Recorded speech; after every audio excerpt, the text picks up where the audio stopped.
Split call, 5 minutes. Chris Ockenbold. Thank you, Mr. Speaker, and I'll seek your indulgence, perhaps get a bell at 4. Thank you. It's my great pleasure to speak on the Budget Debate 2014.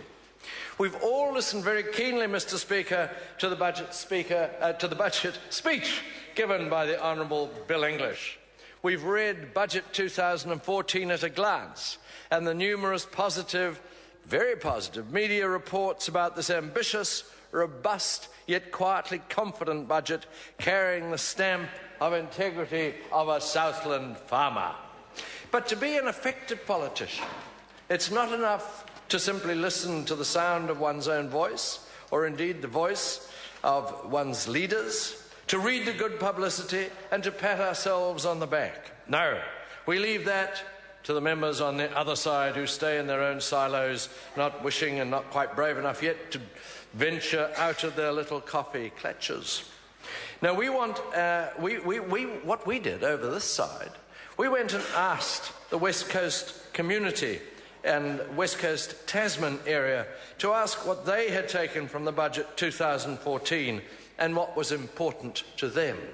I spent last weekend going to places like Blackball, going to the more remote parts of the West Coast electorate, and this is what they said.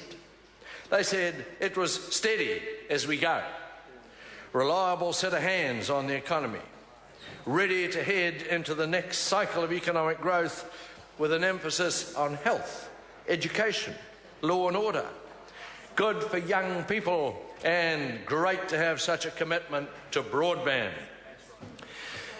My colleagues in the same corridor as myself, Paul Goldsmith and Paul Foster-Bell, would have very varied ways of expressing the same thing, with a different degree perhaps of eloquence or vocabulary, but basically the fundamental truths are there.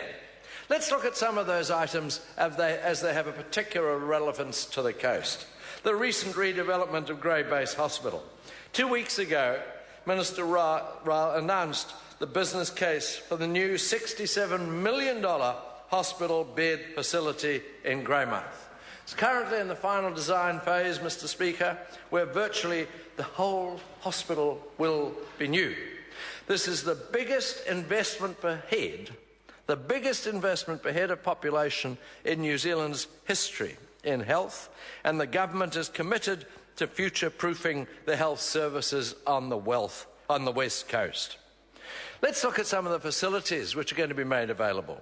A bigger maternity unit than currently exists, a new emergency department, new intensive care unit, 3 state-of-the-art operating theatres, integrated family health centre on the Greymouth Hospital site, and we know how well those integrated family health care facilities are working because of our experience up in Golden Bay.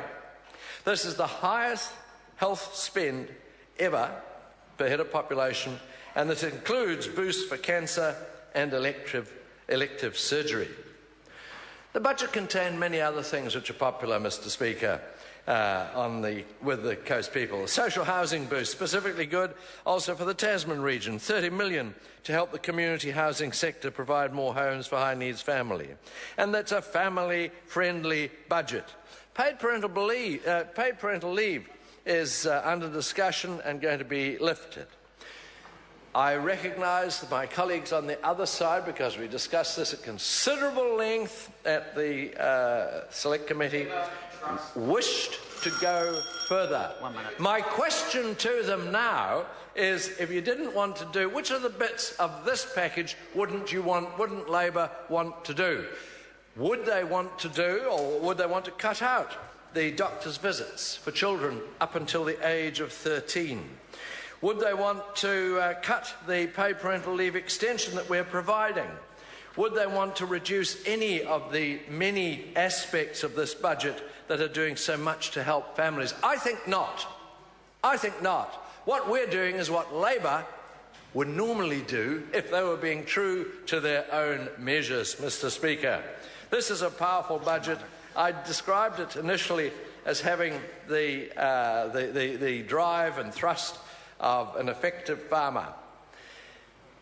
Over the past 9 years, we've had droughts, financial deficits, natural and industrial disasters. But with strategic choices just as much pruning as was bearable and targeted Order. policies. Order.